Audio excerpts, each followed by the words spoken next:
In this video, we're going to explore late materialization of secondary indices, a feature added in ClickHouse 25.10.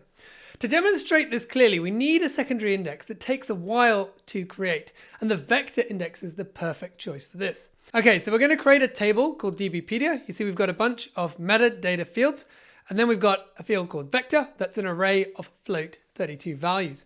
And then if we look at the line below that, you see we've got an index. It's called vector_idx. It's on the field vector. And then the type is vector similarity. And that then takes in a type. So we'll put HNSW, a distance function. So we're going to use L2 distance. And then dimension. So i.e. how many values are going to be in each array. So it's 1536.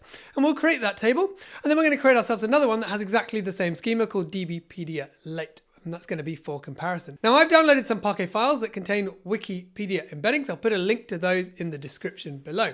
What we're going to do is we're going to insert into dbpedia the values from those Parquet files. And this is going to take a while because remember it's inserting the data as well as creating the vector index. So we'll speed it up a little bit for the video. And you can see it eventually takes 26 seconds for those 150,000 rows. Okay, now let's update our query to insert into dbpedia late instead. And then we're going to add a setting called exclude materialize skip indexes on inserts.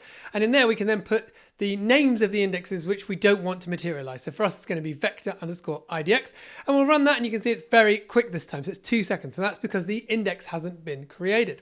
If we write a query against the data skipping indices system table, we can see what's going on. So if you look on the first row, we've got dbpedia and you can see it's got data compressed bytes, data uncompressed bytes and marks bytes. And then dbpedia late has not got anything because the index hasn't been materialized yet. Let's now have a look at how to query it. So we've got a find embedding function here. It's going to go and look up a record in the dbpedia table. And remember, both tables have the same data, and it's going to give us back the vector. And so let's use that. We'll look up the 2009 World Championships in Athletics. We're then going to return the ID, the L2 distance to one of the vectors in the dbpedia late table, and then we'll order it by distance ascending. And if we run that, we can see it takes about 0.16 seconds. And we get back the record itself and then other world championships in athletics. Now let's go against the dbpedia table instead. And remember, this one has the index materialized. And this time it takes 0.02 seconds, which is about 8 times faster. Now the vector index will eventually be created for the dbpedia late table when parts are merged, but maybe we don't want that to happen either, in which case we can use materialize skip indexes on merge and set that to false to disable all secondary indices happening on merge, or we can use exclude _materialize skip indexes on merge and then pass in individual names of indexes to exclude just those specific ones on merge.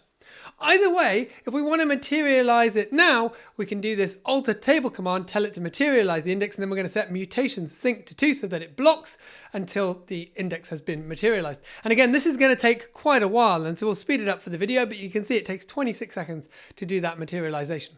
And now if we go and rerun our query against the dbpedia late table, you can see it's now much quicker because it's using the index rather than scanning through all the records to work out the results.